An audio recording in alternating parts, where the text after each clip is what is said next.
Un cas d'hérésie à Cologne vers 1143. Il s'agit d'une lettre de Evervin, prévôt de Steinfeld à Saint-Bernard, texte qui est tiré de la patrologie latine de Migne. Alors, 3 étapes successives seront entreprises aujourd'hui. Dans un premier temps, je donnerai le texte en traduction française. Dans un deuxième temps, je reprendrai ce texte en latin. Et enfin, j'en ferai le commentaire.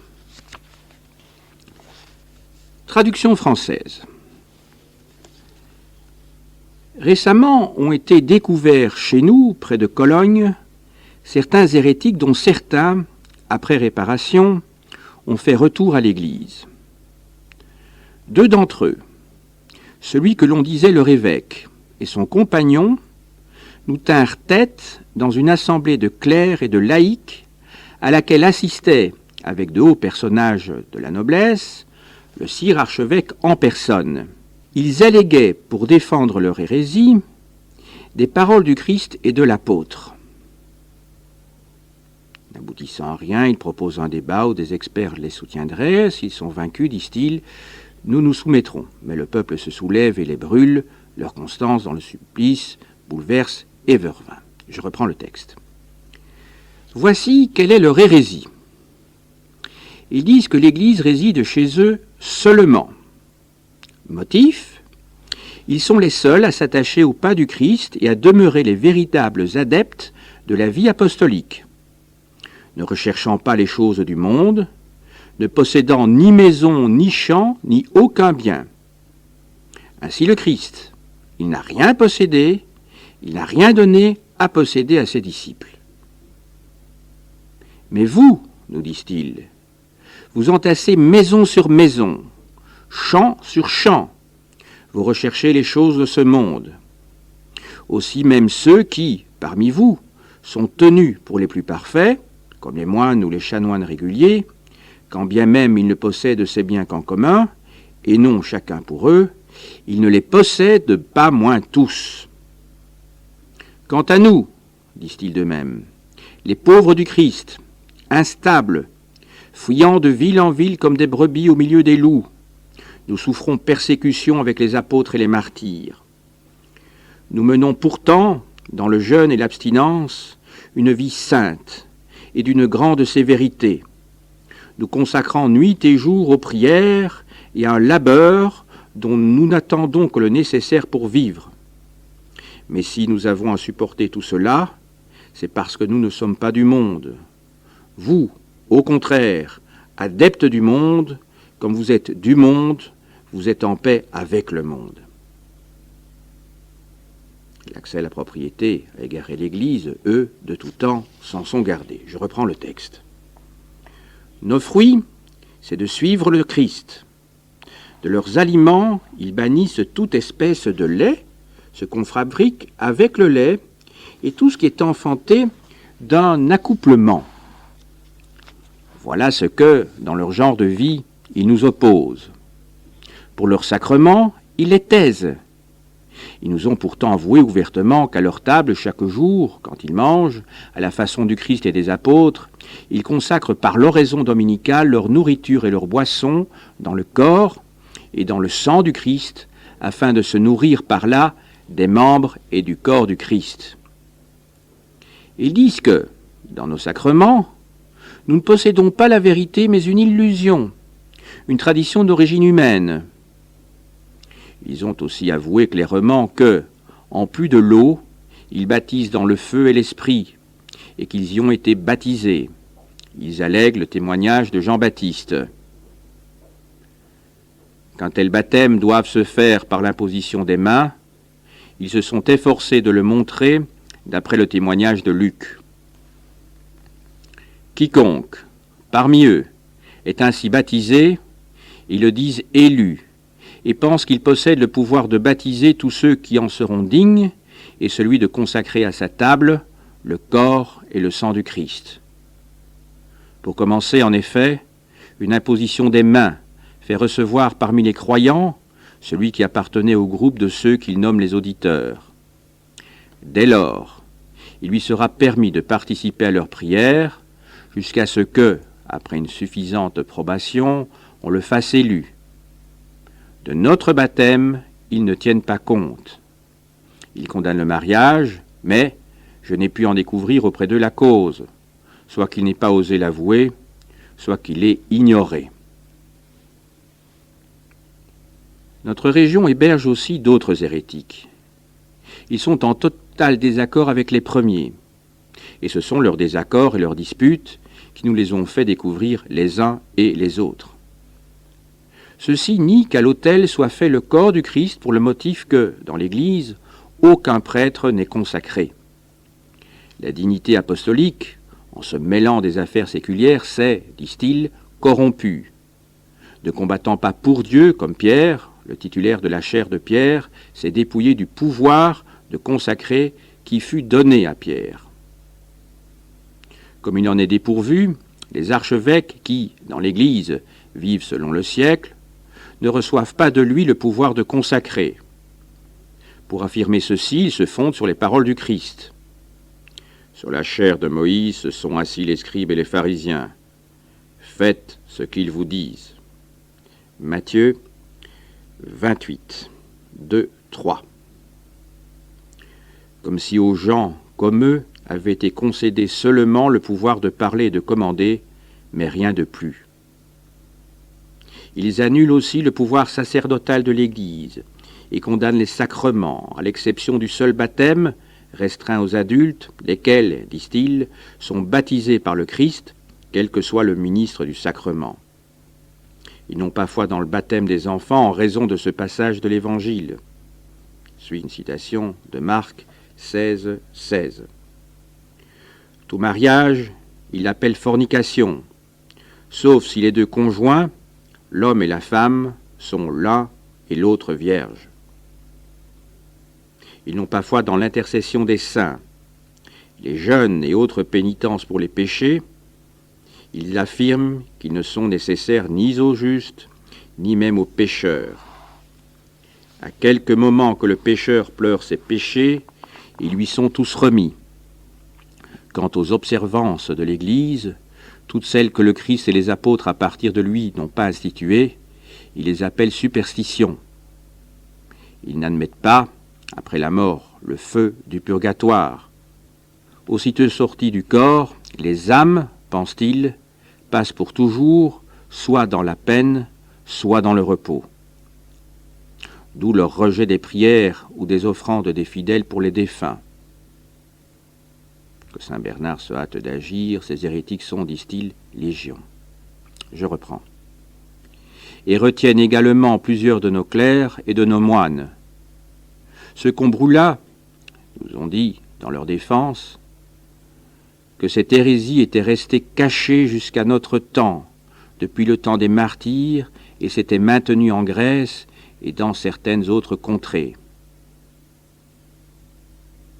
Il s'agit ici des hérétiques qui se disent les apôtres et qui ont leur pape. Les autres rejettent notre pape, sans pour autant avouer en avoir un autre à la place. Passons maintenant, en bonne pédagogie, au texte original, c'est-à-dire au texte latin.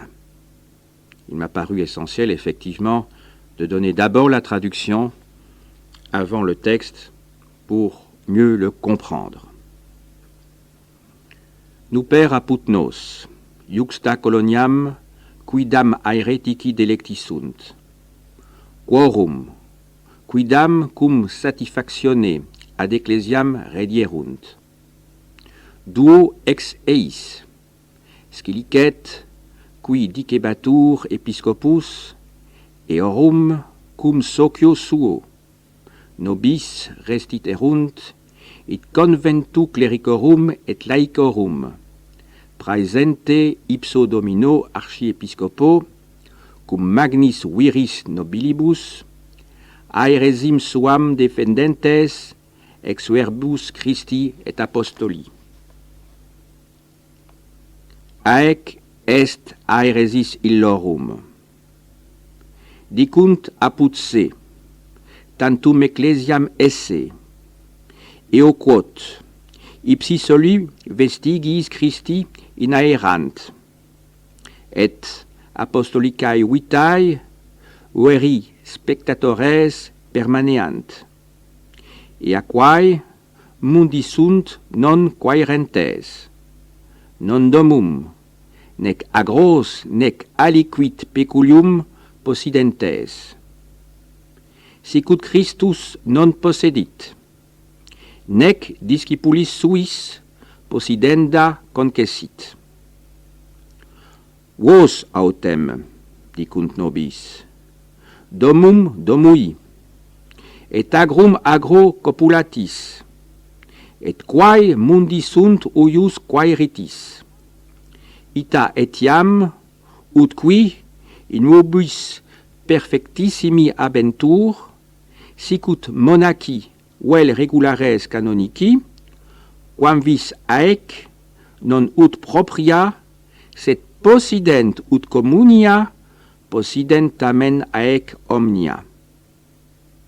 De se dicunt, nos pauperes Christi, instabiles, de civitatem civitatem fugientes, sicut oves in medio luporum, cum apostolis et martyribus persecutionem patimur, cum tamen sanctam en arctissimam vitam ducamus, in iejunio et abstinentis, in orationibus et laboribus, die ac nocte persistentes, et tamtum necessaria ex eis vitae quaerentes.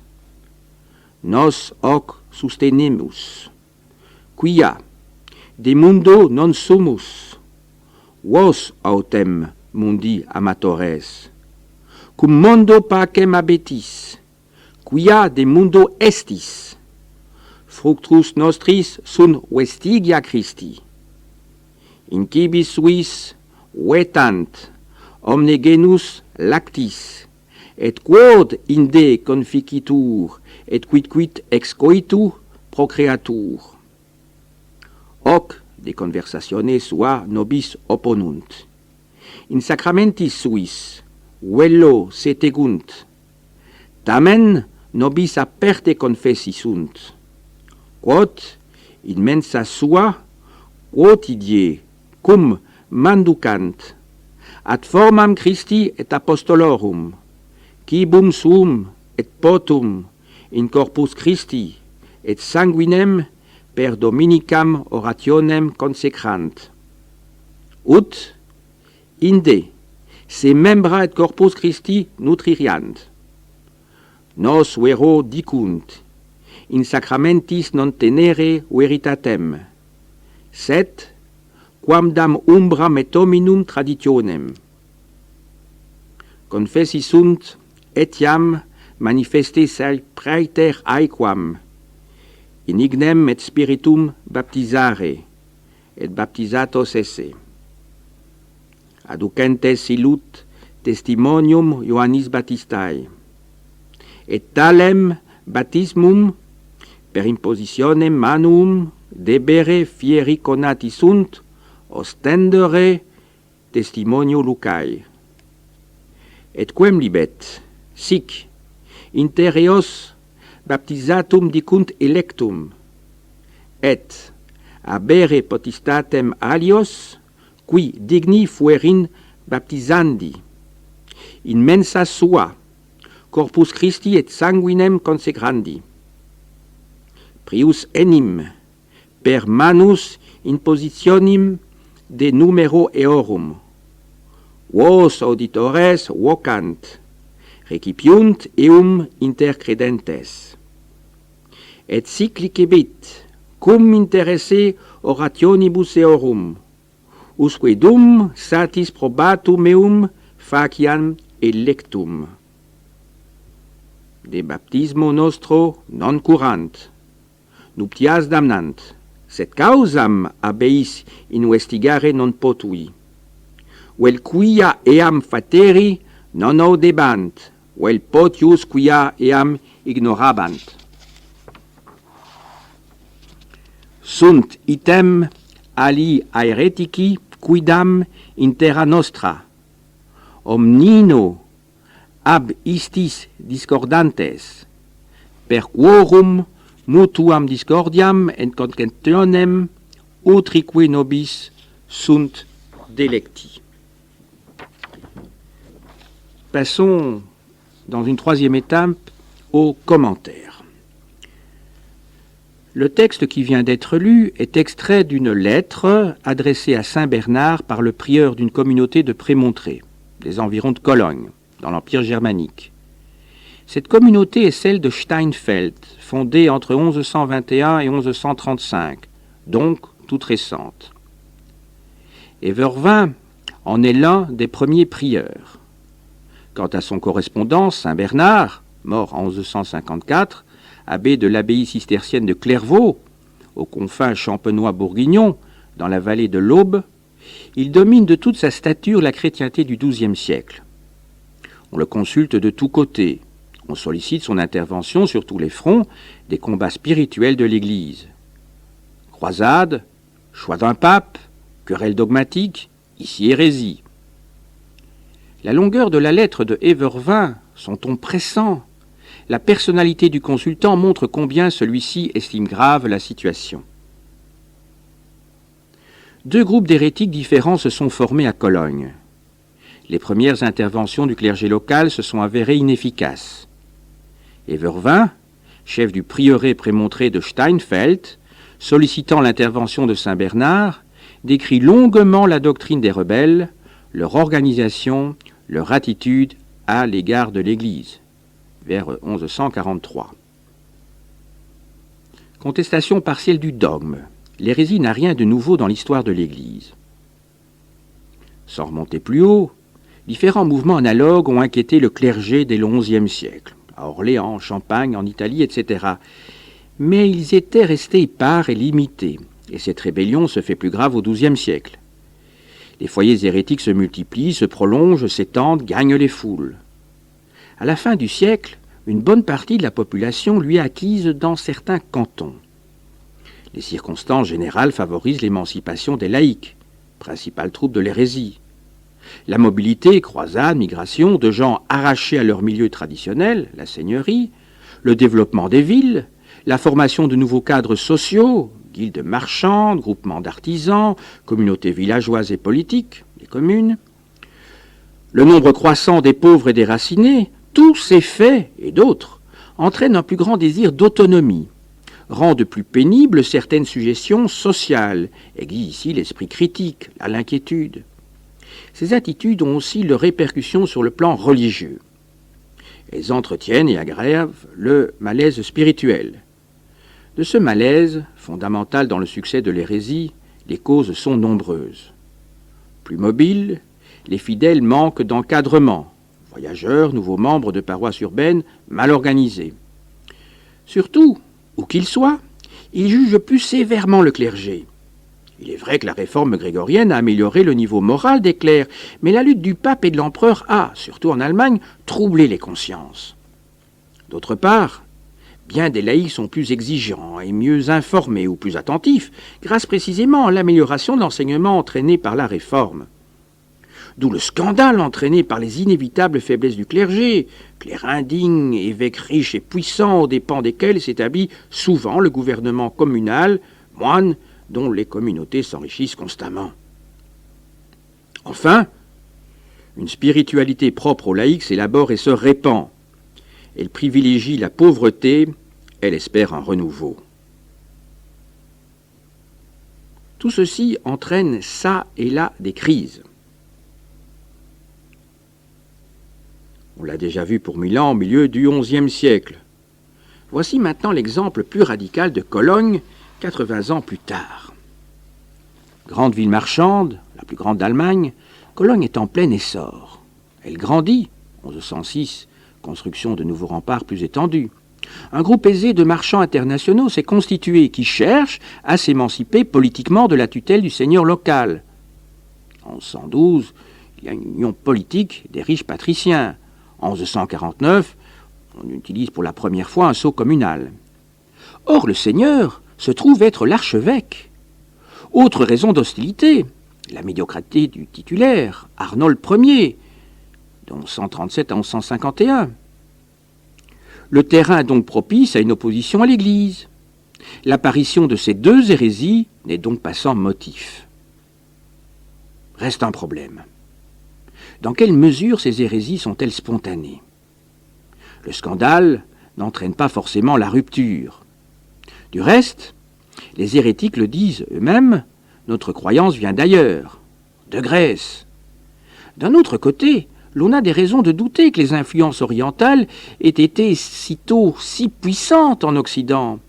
Les hérétiques peuvent le prétendre pour se donner de l'importance. Hérésie spontanée, hérésie transplantée. Telle est la question autour de laquelle, après avoir analysé les différents éléments de l'hérésie, on organisera le commentaire. Il n'est pas certain a priori que la description de l'hérésie faite ici par Évervin soit entièrement fidèle. Non pas que Évervin ait cherché à modifier la vérité, la situation est suffisamment désolante pour convaincre saint Bernard. Il n'est pas nécessaire de la noircir, et si dans le ton de la lettre perce une grande inquiétude, l'on n'y discerne aucun fanatisme. Le courage des hérétiques impressionne Évervin. Mais le prieur de Steinfeld a pu mal comprendre les explications des hérétiques, assimiler indûment certaines de leurs institutions ou certaines de leurs croyances à des institutions ou des croyances analogues du christianisme orthodoxe. Il est certain, enfin, que les chefs hérétiques n'ont pas dévoilé tous les articles de leur foi, et que cet exposé, qui se fonde sur leurs déclarations, est incomplet. Ces réserves affaiblissent la portée du document, mais elles portent surtout sur des détails qu'on relèvera au passage. Elles ne détruisent pas sa valeur générale qui reste grande puisqu'il s'agit d'un exposé systématique établi sur des témoignages spontanés, non pas sous la torture, par un clerc instruit, attentif et bien au fait des événements locaux. On considérera donc comme suffisamment solides dans leur ensemble les informations transmises par Évervin pour qu'elles puissent servir de base à notre étude. Évervin s'attache d'abord à exposer les grandes lignes du recrutement et de l'organisation des deux hérésies. Les hérétiques constituent des groupes. De la seconde hérésie, on sait peu de choses. Elle refuse tout sacerdoce, apparemment même pour elle. La première apparaît comme une véritable église. Au début, elle manque de stabilité. Mais elle semble à l'époque s'enraciner dans la région de Cologne. Peut-être garde-t-elle le contact avec d'autres villes. Son recrutement est large, il comprend des laïcs, mais aussi des clercs, des moines. L'ensemble reste clandestin, d'où son danger. Les meilleurs chrétiens sont suspects. Elle est structurée. Sa hiérarchie, présentée ici comme proche de la catholique, pape, évêque, est peut-être abusivement assimilée à celle-ci par Évervin. Le certain, elle comporte une hiérarchie d'initiés, auditeurs, croyants, élus. Ces derniers sont des prêtres consacrés. Enfin, l'hérésie de la première catégorie a une liturgie. Sacrement, repas. Elle manifeste donc une volonté affirmée de séparation. Il ne s'agit pas d'un simple amalgame de mécontents. On note pourtant que sa structure parallèle est en grande partie empruntée à l'Église et à ses proches d'elle, dont catéchumènes, baptisés, prêtres. Qu'elle conserve le sacrement, le pater, ne se pose-t-elle pas simplement en s'opposant à l'Église? Pour les orientations fondamentales de ces hérésies, malgré de sérieuses nuances dans les tailles, elles sont communes à l'une et à l'autre. Un des fondements de leur attitude est d'abord la critique de l'Église. Les apostoliques, dans le cadre de l'hérésie de la première catégorie, lui reprochent sa richesse. Même les moines les meilleurs ignorent la véritable pauvreté, allusion aux cisterciens, celle du Christ. Il en résulte que l'Église qui se détourne du Christ n'est pas une vraie Église. Il lui reproche aussi son manque de sens scripturaire. L'Église ne s'inspire pas correctement des enseignements évangéliques. Leur conclusion, les sacrements de l'Église sont invalides. L'hérésie de la deuxième catégorie s'en prend surtout au pouvoir temporel.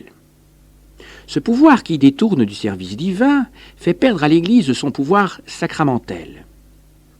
Cette analyse, analogue à celle de la première, est malgré tout plus poussée, puisqu'en déniant la papauté viciée par le pouvoir temporel, le pouvoir de consacrer, elle disqualifie tous les clercs et aboutit à nier le pouvoir sacerdotal dans son essence, et non seulement dans son exercice, comme les premiers. Les points de vue des deux hérésies divergent donc, mais on constate qu'elles partent toutes deux de l'observation de la réalité, que d'autre part elles n'appuient pas leur critique sur un autre dogme, mais que, la fondant sur l'écriture même, elles se placent sur le terrain de l'Église. La fidélité à l'écriture apparaît en effet ici comme l'intuition et le souci essentiel de ces hérésies. L'une et l'autre connaissent l'écriture. Elles utilisent surtout le Nouveau Testament, mais n'excluent apparemment pas l'Ancien.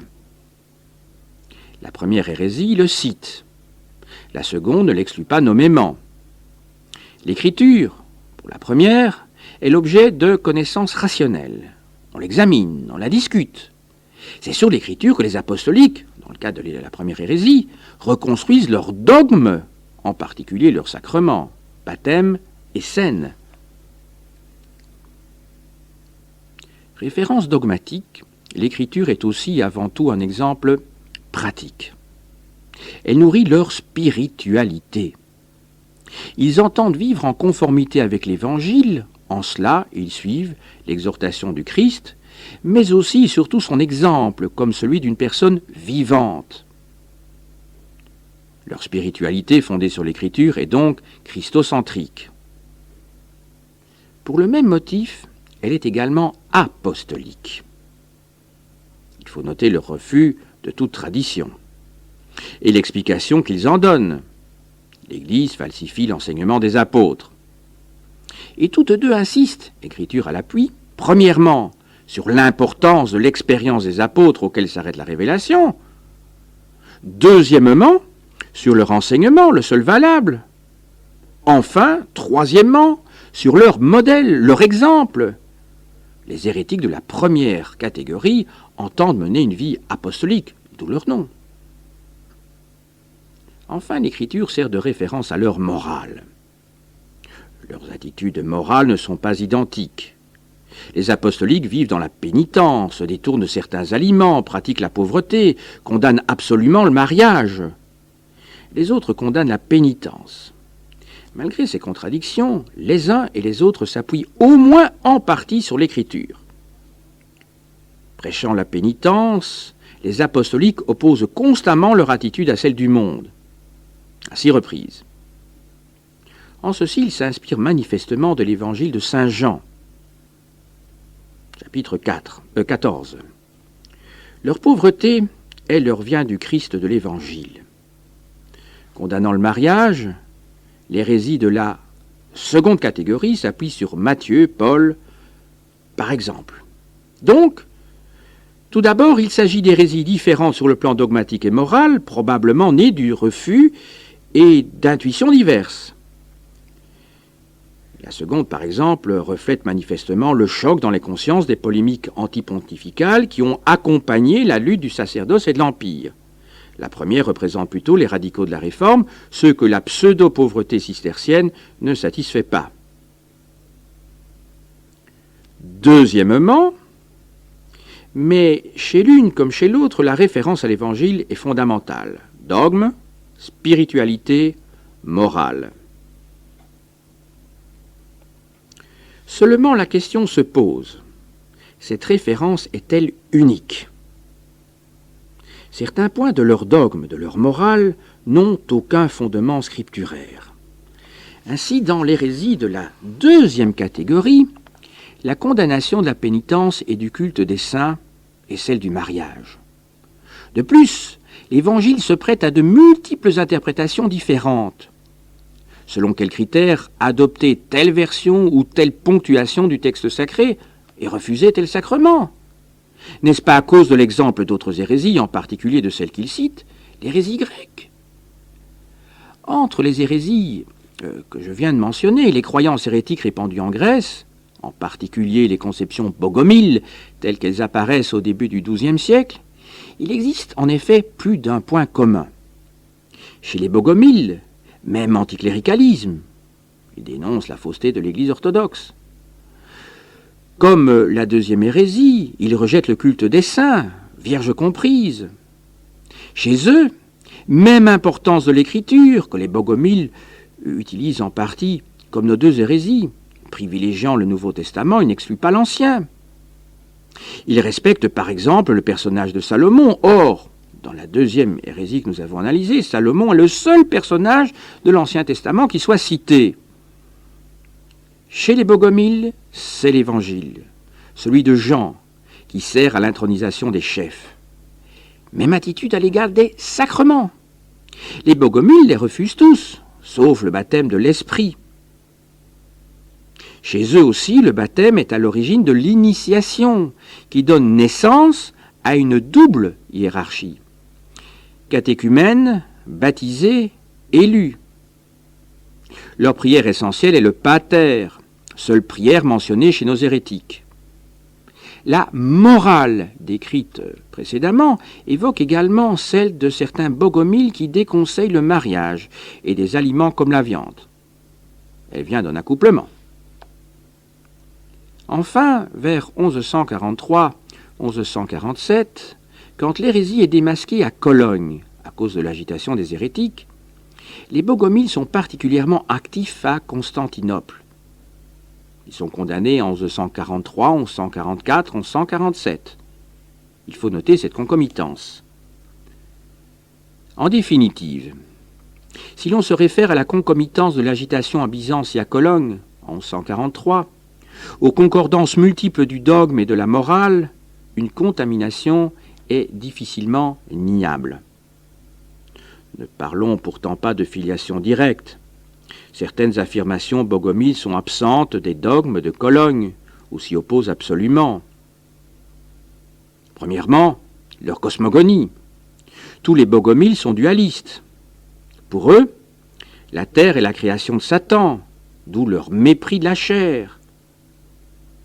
Sauf un reflet de cette attitude dans la première hérésie considérée, aucune croyance de semblable n'apparaît clairement ici. Deuxièmement, la croix. Tous les bogomiles l'abhorrent. Ni la première hérésie, ni la seconde n'en soufflent mot. Troisièmement, la place de l'Eucharistie. Pour tous les bogomiles, sans valeur. Centrale pour les apostoliques. Si Évervin ne s'est pas mépris sur le sens du pater, récité avant les repas. Quatrièmement, et dernier point, la place du Christ. Pour les bogomiles, subordonnés au Père, un ange. Ici, le maître et le modèle. Pas un mot sur Dieu le Père. Pour conclure, ces deux hérésies, chacune bien caractérisée, l'une a créé une véritable église avec ses rites, ses dogmes, l'autre a moins rigoureusement organisé une protestation plus désordonnée, plus anarchique, semblent bien l'une et l'autre être marquées par les hérésies orientales. Mais, tout d'abord, ces influences ne sont pas forcément directes. La deuxième croisade, si importante en la matière, n'a pas encore eu lieu. Des éléments épars et confus en circulent depuis des années, des siècles, en Occident.